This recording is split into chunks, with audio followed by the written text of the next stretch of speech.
بسم اللہ الرحمن الرحیم۔ السلام علیکم ورحمۃ اللہ وبرکاتہ۔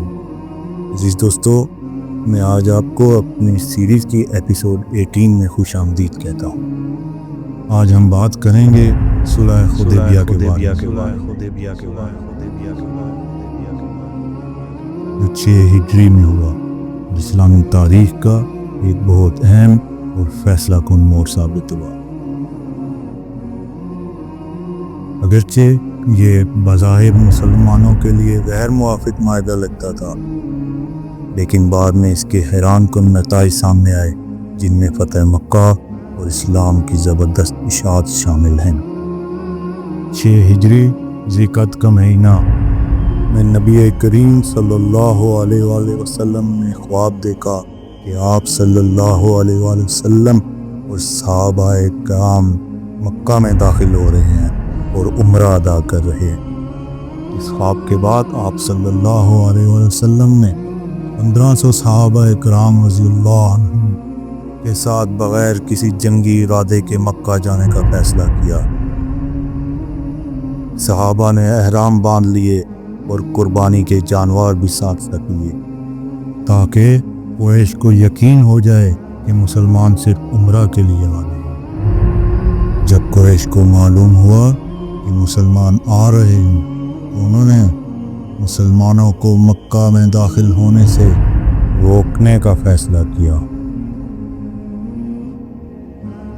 قریش نے حضرت خالد بن ولید، جو اس وقت تک اسلام نہیں لائے تھے، اس سربراہی میں 200 گھڑ سوار بھیجے تاکہ مسلمانوں کو آگے بڑھنے سے روکا جا سکے۔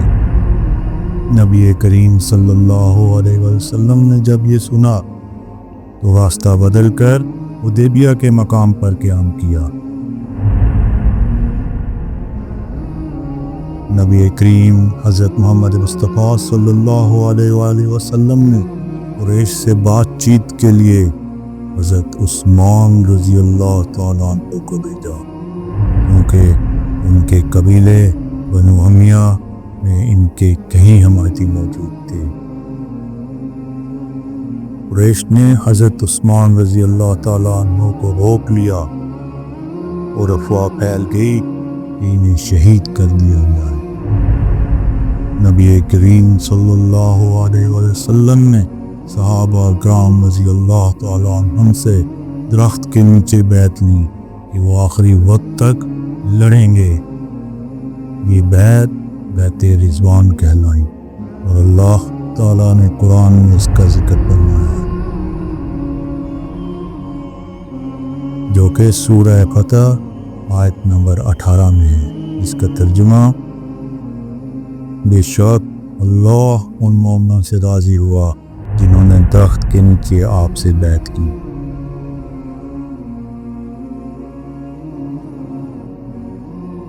جب قریش نے دیکھا کہ مسلمان پیچھے ہٹنے کو تیار نہیں، تو انہوں نے سہیل بن عمرو کو مذاکرات کے لیے بھیجا اور ایک معاہدہ طے پایا جس میں درج ذیل شرائط تھیں۔ اس معاہدے کو صلح حدیبیہ کا نام دیا گیا، اور ان کی شرائط میں یہ شرائط شامل تھی کہ مسلمان اس سال واپس جائیں گے اور اگلے سال عمرہ کریں گے۔ 10 سال کے لیے جنگ بندی ہوگی۔ اگر کوئی قریش کا فرد مدینہ آ جائے تو اسے واپس کیا جائے گا، لیکن اگر کوئی مسلمان مکہ جائے تو واپس نہیں کیا جائے گا۔ دیگر قبائل آزاد ہوں گے کہ وہ مسلمانوں یا قریش میں جس کے ساتھ چلیں اتحاد کرنے۔ صحابہ کرام رضی اللہ عنہم کو معاہدے کی کچھ شرائط پسند نہیں آئی، لیکن نبی کریم حضرت محمد مصطفیٰ صلی اللہ علیہ وسلم نے فرمایا، اللہ کا وعدہ ہے کہ وہ ہمیں فتح دے گا۔ جس دوستو، اگرچہ یہ معاہدہ بظاہر مسلمانوں کے حق میں نہیں لگ رہا تھا، لیکن بعد میں اس کے انتہائی مثبت نتائج نکلے۔ جنگ بندی کی وجہ سے اسلام کی دعوت کھل کر پھیلنے لگی۔ بہت سے لوگ بغیر خوف کے اسلام قبول کرنے لگے۔ صرف 2 سال میں اتنے لوگ مسلمان ہوئے کہ فتح مکہ 8 ہجری مسلمانوں کی تعداد 10,000 سے تجاوز کر گئی۔ یہی صلح آگے چل کر فتح مکہ کا سبب بنی۔ صلح حدیبیہ کے بعد جب مسلمان مدینہ واپس جا رہے تھے تو نبی کریم صلی اللہ علیہ وآلہ وسلم پر سورہ فتح نازل ہوئی، جس میں اللہ تعالیٰ نے فرمایا، بے شک ہم نے آپ کو کھلی فتح عطا کر دی۔ یہ سورہ فتح کی آیت نمبر 1 کا ترجمہ تھا۔ یہ اس بات کا اعلان تھا کہ یہ صلح اصل میں مسلمانوں کی زبردست فتح تھی جو کچھ ہی عرصے میں ثابت ہوگی۔ عزیز دوستو، صلح حدیبیہ سے ہمیں بہت کچھ سیکھنے کو ملتا ہے۔ دین کی خدمت میں صبر اور حکمت ضروری ہے۔ کبھی کبھی بظاہر نقصان والے فیصلے مستقبل میں فائدہ مند ثابت ہوتے ہیں۔ نبی کریم صلی اللہ علیہ وسلم کی قیادت میں ہمیشہ کامیابی ہوتی ہے، چاہے وقتی طور پر کچھ بھی نظر آئے۔ اللہ پر بھروسہ کرنے والے کبھی نقصان نہیں لیتے۔ عزیز دوستو، صلح حدیبیہ بظاہر ایک مشکل فیصلہ لگ رہا تھا، لیکن یہ اسلام کے عروج کی بنیاد ثابت ہوا۔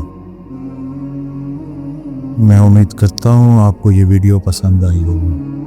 برائے مہربانی چینل کو سبسکرائب اور لائک کرنا نہ بھولیے گا۔ جزاکم اللہ خیر۔ انشاءاللہ آپ سے اگلی ویڈیو میں ملاقات ہوتی ہے۔